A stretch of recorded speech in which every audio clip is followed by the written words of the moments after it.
Good evening, everyone, wherever you're at, and welcome to our live StreamYard, where we are going to talk about our virtual event that will be, we're getting really close.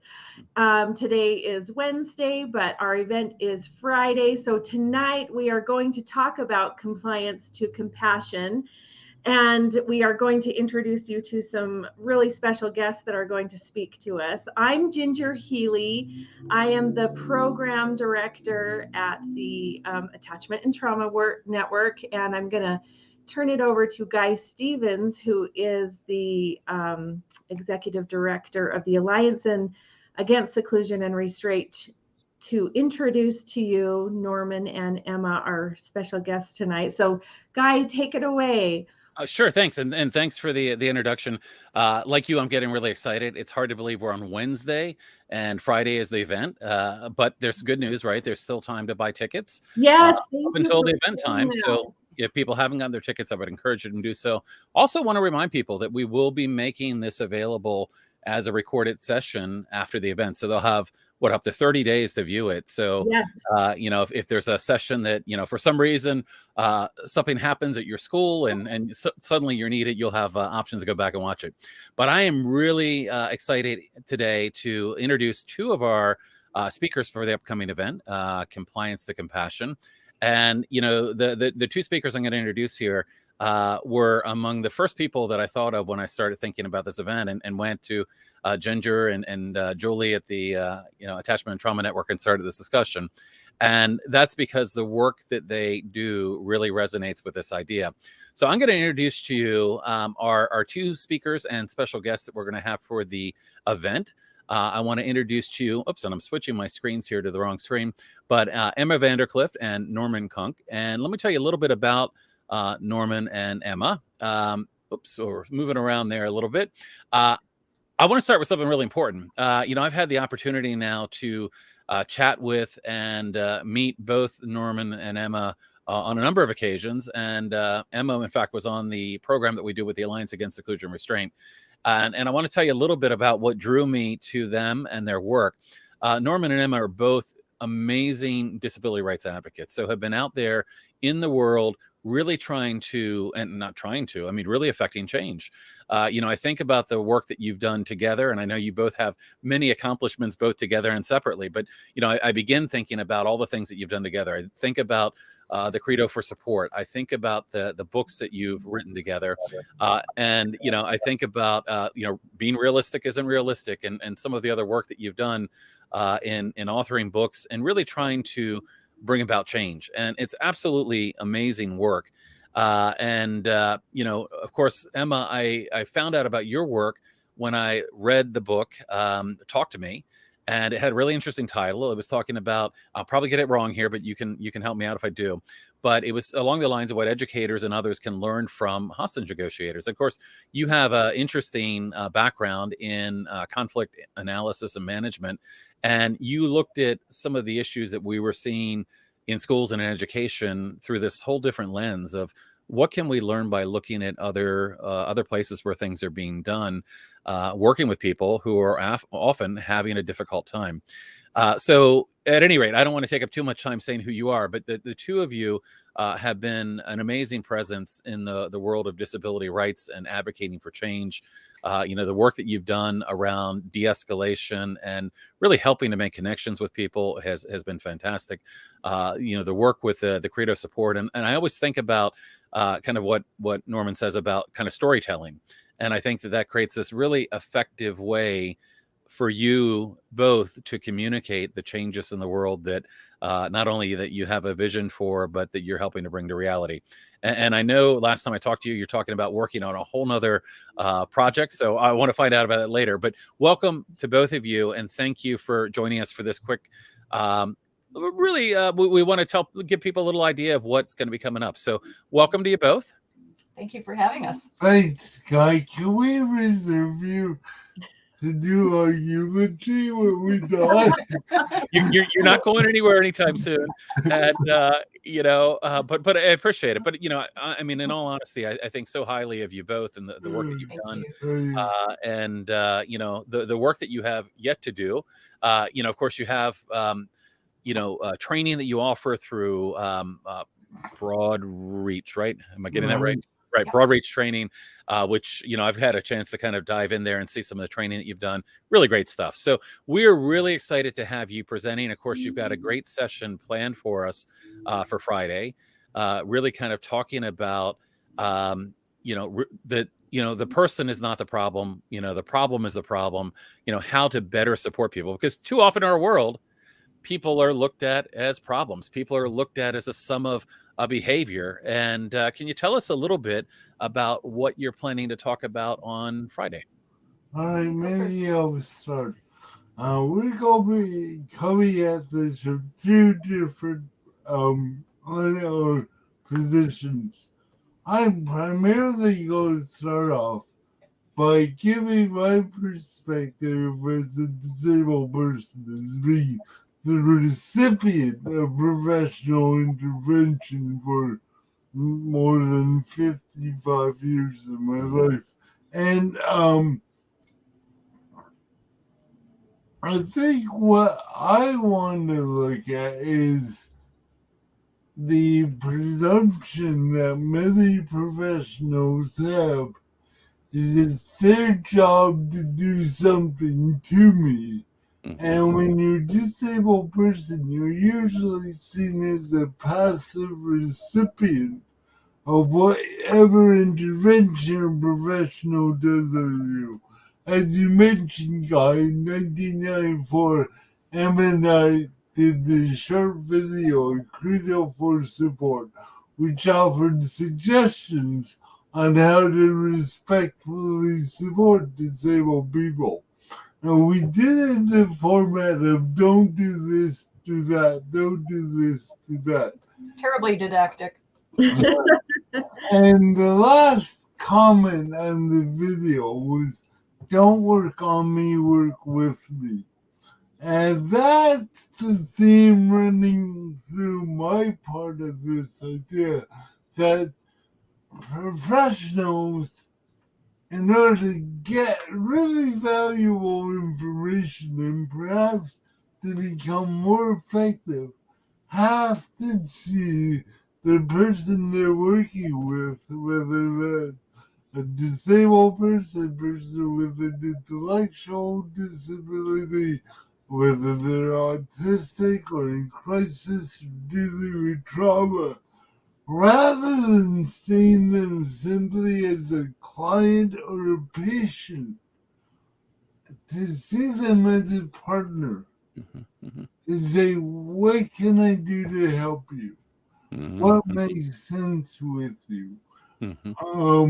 And so I'm going to be looking at possibly how the training that many professionals have leads them to work on people, to see them as a passive recipient, and how do we move to a more collaborative approach, to what sometimes a decentered approach, where I'm with the other person more is like I said, a teammate. If I could interject something just real quick, this really resonates, with me, because so often we see, kids that are being restrained, secluded, suspended, expelled, subjected to corporal punishment, still here in the United States. These are very often children with disabilities, very often children with a trauma background. And the whole approach is often doing things to people rather than working with people. And I think that, what you bring to this from your experience, I wish we were further along. I think there's still a lot of progress to make. But Norman, that's such an important point about, working with instead of doing to. Yeah. So, I'm sorry, Emma, go ahead. I just appreciate that so much as a mother of two children with disabilities who have experienced some deep pain inflicted at them through the school system. And I'm hoping that what you talk about really shows that representation of what we can do, and as a group, collaboratively. I love that. I want to hear from you, Emma, too, about, your work that you have done, your research in seclusion, and all the things that you have learned. I know we don't have time to hit it all, but I want to hear more about, what you're going to talk about and bring to us on Friday. Just a couple of days, sorry. Thank you. Yeah, I guess I come at this as an undiagnosed autistic person who went through the school system without ever having been identified. I think I predated a lot of the diagnoses that are out there now, and a lot of the interventions and responses. So my experience at school was to be where everything that I did was considered volitional. I must be doing it on purpose. I must be difficult on purpose. And that is actually given rise to the kind of advocacy that I've done as an adult. And I guess it's ironic that school was never a particularly wonderful place for me. It was pretty traumatic. It's ironic that I have come to spend most of my adult life talking with educators and others in school settings. But I like to say to people sometimes, I'm your worst nightmare. I am a kid and I'm back. But, with a degree. There you go. And I guess, some of my frustration around, and I don't hold educators responsible for all of this. I mean, how are they to make sense out of me? And I'll talk a bit about that on Friday too, because I was an unusual and sometimes difficult kid. But what I guess the frustration level that Norm and I had was that people would often say to us, I don't have time to create relationships, because a lot of our work has been about relationship building and creating a sense of belonging in schools, and listening, and all the things that are considered soft skills, right? And so we got frustrated over time at people saying, I don't have time to create relationships, and you don't know the people I work with. Wow. And so that drove me, because I have a bit of a quirky brain, to come at this sideways and think to myself, who are the people who deal with the most difficult things we could imagine? And I'll talk again about this on Friday, but a friend of ours said to us, educators routinely do things to confront students in ways that hostage negotiators would never do. And I really found that counterintuitive, because, I watch TV. I've seen the SWAT team. I thought, what?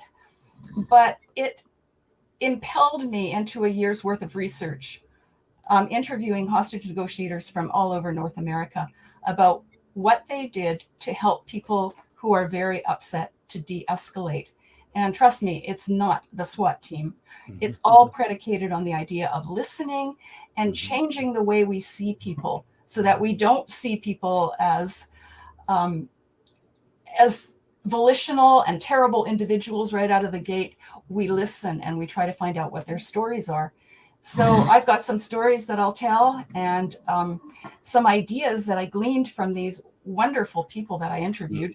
And if I can just jump in there, because what I think the book offers to this group that will be with us on Friday is the overlap between what hostage negotiators do and what educators, parents, human service people, and other people can learn from the people who deal with the most severe situations of people who are in real crisis. And it's not magic. It's just a few simple ideas. It's relationship building in a very short period of time. It's listening, it's empathy, it's a whole lot of things. But most of all, it was that idea of changing the way we see people. Right. You know, Emma, when I first, heard about your book and then started to read it, I thought, okay, well, what can educators learn from hostage negotiators? And really, your book opened up kind of my eyes in terms of really what the role of a hostage negotiator was. Because initially I thought, well, aren't they really there just to try to, manipulate the person and change the situation? But no, that's not it. When I understood that they're really genuinely trying to build trusting relationships. I later, after reading your book, saw a couple of documentaries on hostage negotiators, and you realize, one, the success rate that they have, but two, you realize they're in this for the right reasons. They're not trying to fake a relationship. They're actually really trying to build a relationship and understand and relate and help to help a person that's having a difficult time. So that work is so important, and we're really looking forward to it on Friday. And as well on Friday, I know personally one of our other guests that's going to be here on Friday, Alfie Cohn, who will be talking as well. Alfie was actually my advisor. He's a longtime friend and colleague, but he was actually also my advisor in doing this research. Oh, yeah, it's fantastic. It's so exciting to have you guys all at that event. Yeah, it really is. What we love teachers. We know how much they want this information and need it, and how much they can benefit from it. And so can, caregivers of children and anyone really working for a child. This information is just so helpful. And you two both just bring such a light into the room. I know we joked before we started. I said, I can't wait to shine a light on your work, and you both made a joke about being dimly glowing at this point because of your game. But I just feel through the screen what a passion project this is, and how important this information is, and the perspective that you bring from a personal standpoint. We need that. Everybody needs that. So I'm so excited to hear more from you. I just want to remind all of our listeners that it is not too late to register. The registration information will be in this post, and there's time to register. And if you're not able to be there live, that the recordings are available. So just don't hesitate to register and come. You'll just be so glad you did. I myself am blown away at the information that we're going to bring to you all. And so anything else, Guy, that you can think of before we wrap up? No, just a lot of excitement. It was great to have you both on tonight to get people excited about what's to come. Appreciate you making some time to do that. But I'm really excited to see your presentation on Friday. And it'll be a great opportunity for people to ask questions of you both as well. So I'm just really excited about it. And like I said, in addition to all the amazing things in your background and that you've done, I feel honored to feel you both are friends and doing great things. So thank you so much. And we're really looking forward to it. Well, thank you for having us. We're delighted. See you on Friday. Yeah. All right. Sounds good. Okay. Bye-bye, everybody.